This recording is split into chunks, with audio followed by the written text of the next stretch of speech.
Self-confidence and self-effort are necessary, as the ignition of a car is necessary to the motor. Of what use the ignition, however, if the motor itself will not work? Wise is he who recognizes the real power in the universe and guides his life by that supreme power.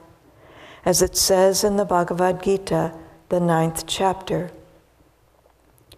"To those who meditate on me as their very own, ever united to me by incessant worship, I make good their deficiencies and render permanent their gains." Thus, through Holy Scripture, God has spoken to mankind. Om, Om, Om. I'd like to share with you one of the loving prayer demands from Parvati Yogananda's book, Whispers from Eternity. Isn't that a nice phrase? Loving prayer demands. Many doors open before me at the dawn of thy coming. O Lord, the very earth shone with life when thou camest. The very ground on which I stood thrilled me because of thee. Everywhere dumb matter spoke to me, spirit resurrected by thy touch. All living beings swayed in the incense breeze of thy approach, hinting at thy perfume of bliss. The sanctuary of omnipresence was long hidden by the darkness of my indifference. Now on the revealed courtyard of thy temple, I find thy fountain of joy gaily bubbling. With uplifted palm cups of craving, I catch and drink from the vital waters of thy solace. Lord, I know now that I shall thirst nevermore. This story of the woman coming to Jesus and touching the hem of his cloak is a real important one, significant for us in our lives. The challenge is tuning into it in a way that makes sense for us and we really take on. Because it's a sensitive issue or a sensitive focus point for us as devotees, that we want to have the will, the intention, the focus to really be there with the Lord. And we also want to have that more open and receptive part of ourselves that's drawing that. But again, not from the ego, but from the soul qualities. You know, I was rereading parts of the book, The Art and Science of Raja Yoga by Swami Kriyananda. And he was talking about this interesting point. He said that in terms of the yoga asanas, the yoga postures, that perhaps the most difficult one to attain perfection is savasana, the corpse pose. Isn't that interesting? So the corpse pose is just lying on the back and being there. But why it's perhaps the most challenging to attain perfection? Because it's focusing on relaxation in a dynamic way.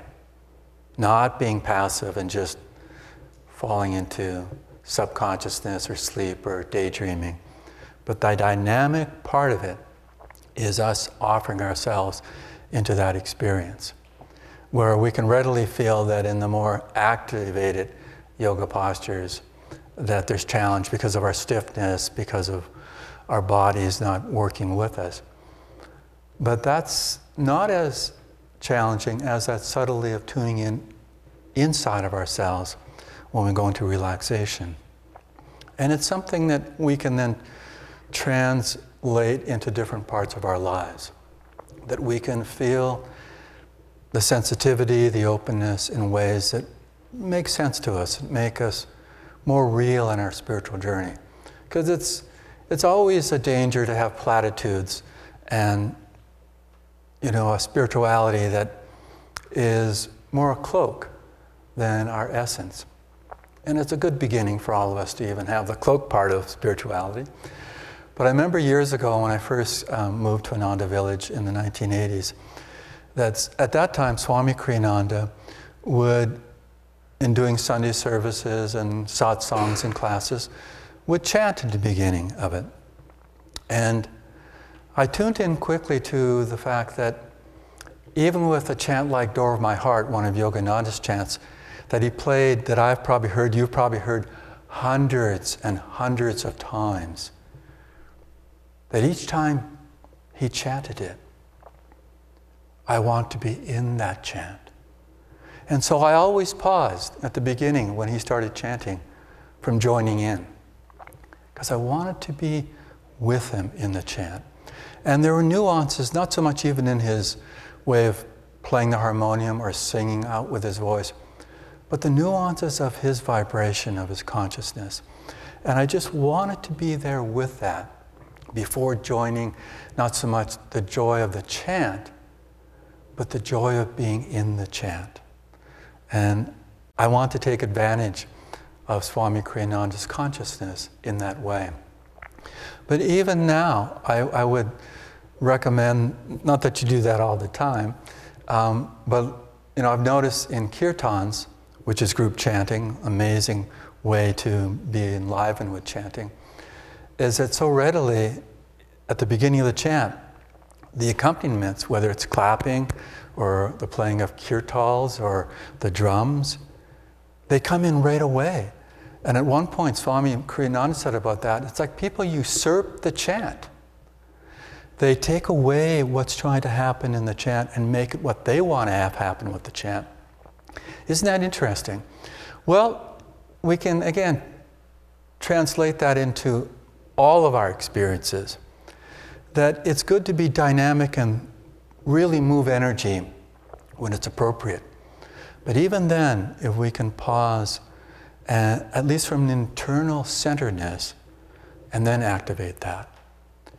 Because otherwise we're in motion rather than in experience, in the experience itself.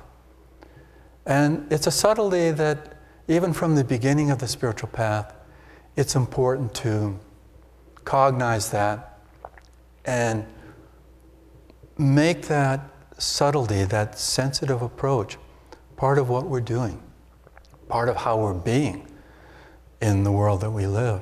Because living in an amazing spiritual community like Ananda Village is not enough to bring us to God realization.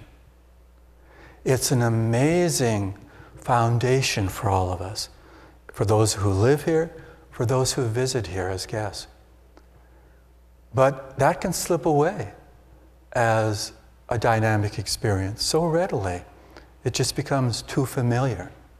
It becomes something that we're so acquainted with that we don't really see that.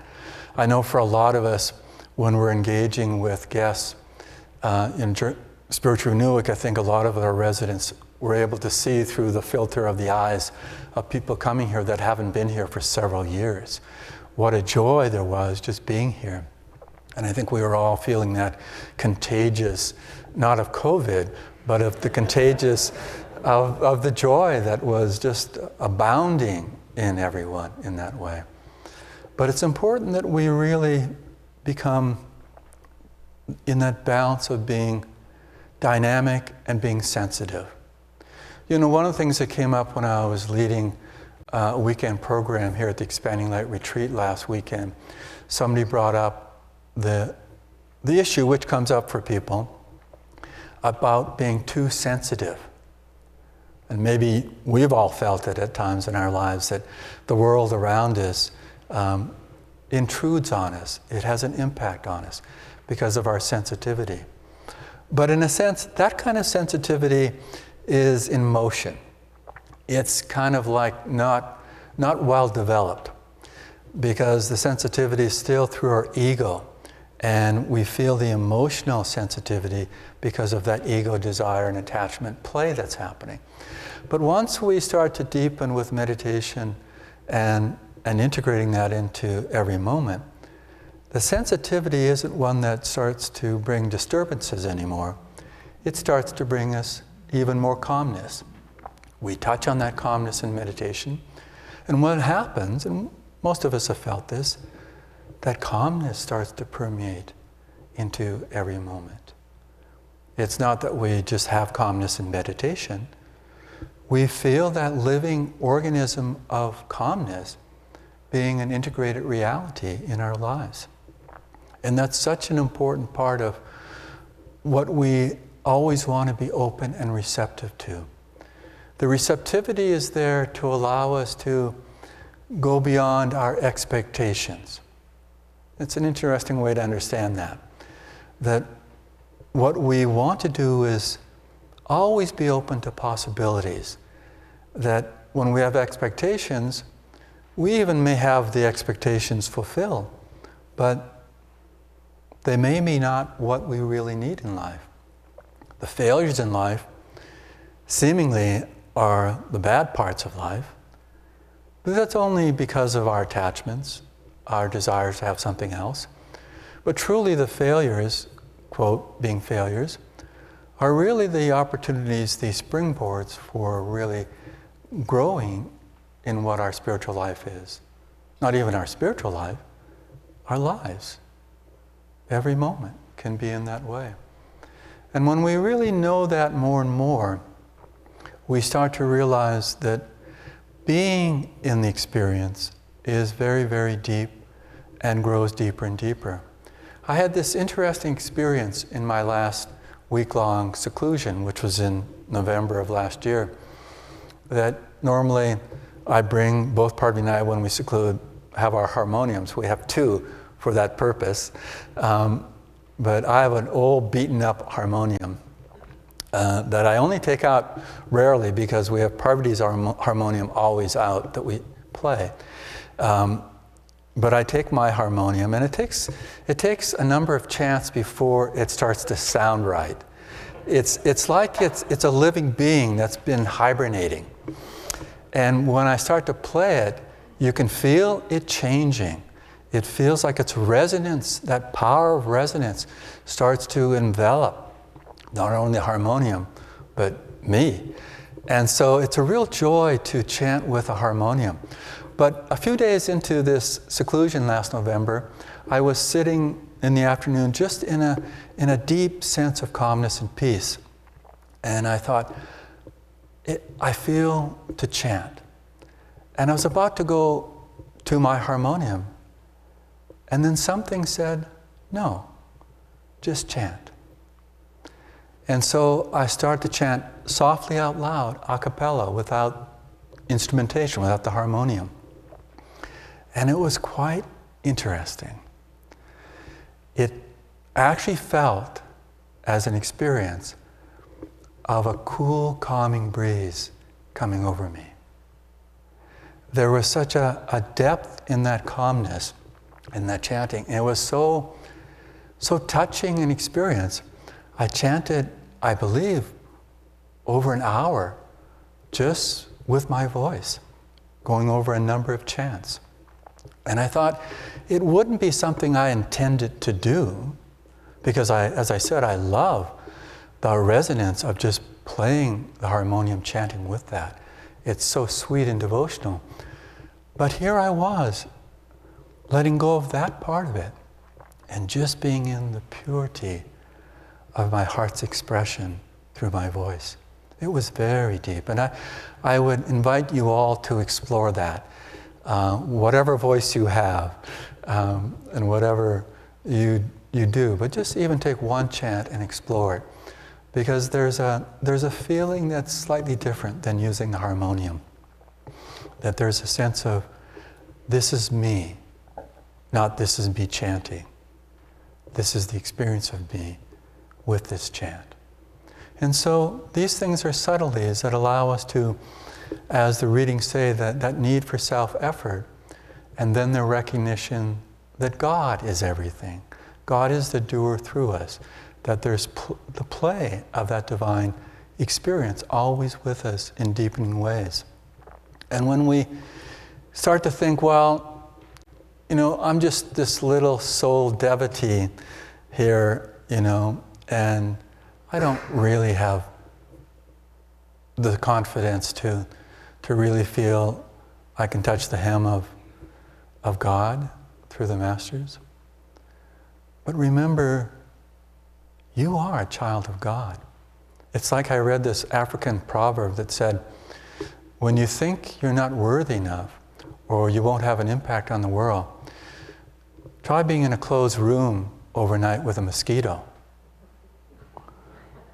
You know, mosquito means, literally, little fly. And that little fly is going to have a great impact, that mosquito, in a closed room if you're in it with all night.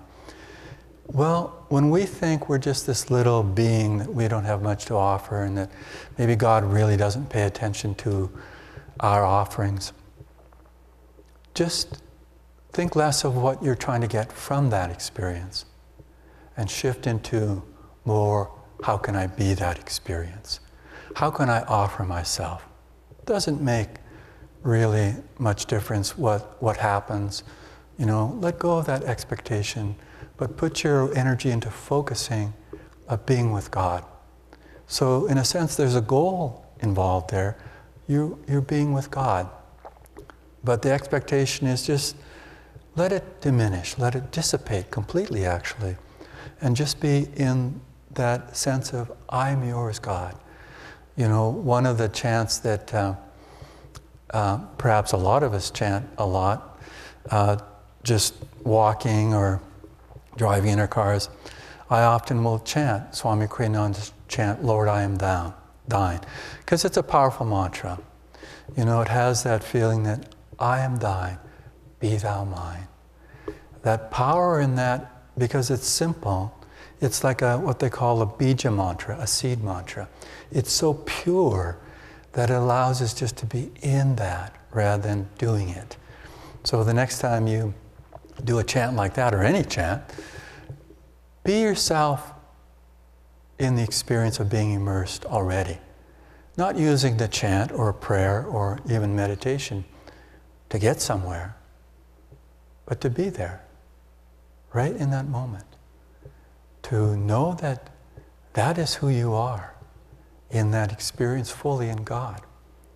Now granted, we've got karma, things to work out, but as Parvati was saying during the purification description, you know, we do the purification frequently, sometimes every week.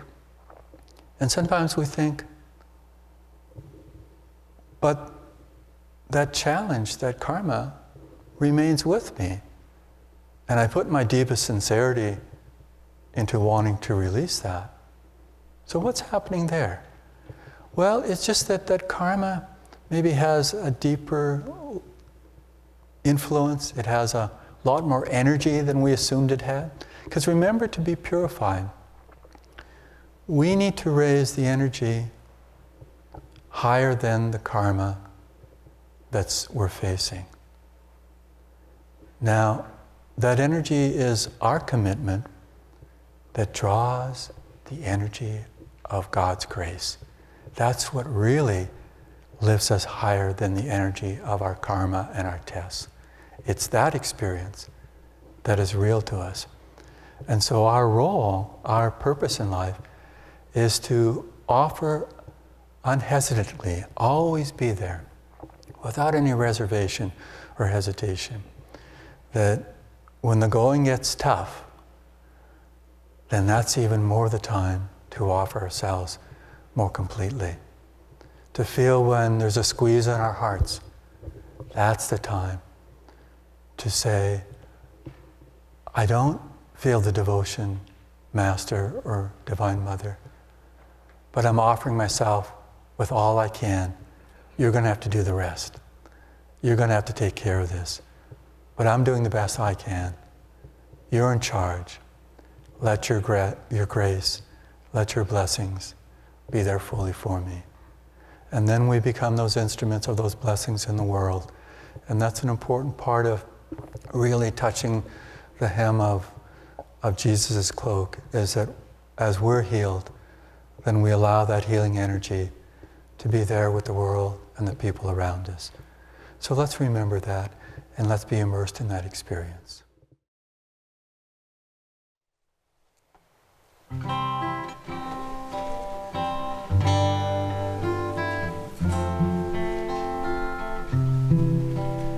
Tara's brave hill so quiet, that day I came there, not a green leaf stirred on the air, not a bird did proclaim ancient grandeur and fame, only ruins, faint memories declare. I marveled to think, how can greatness e'er die? How can song disperse in the sky? How can hopes and dreams fade? How the warrior's sharp blade become dust? Was victory alive? I stood there and pondered the great deeds of man's past, how like clouds in the sunset no glory can last. Even we, as we labor to achieve some bright end, must accept after glory that the night will descend. I've dreamed a broad rainbow over thicket and thorn, over crags that called tarry, your hopes are forlorn. All too often my dreaming courage turned to despair, till I learned that success is but the courage to dare. As I gazed and thought sadly of Tara's demise, suddenly I saw her walls rise, saw her long regal halls, heard her people's brave calls, as though time had doffed a disguise. And I knew in that moment the deeds that men do never die, each victory is true. Every effort we spend gives more strength in the end, till our gladness in life's ever new. Every effort we spend gives more strength in the end, till our gladness in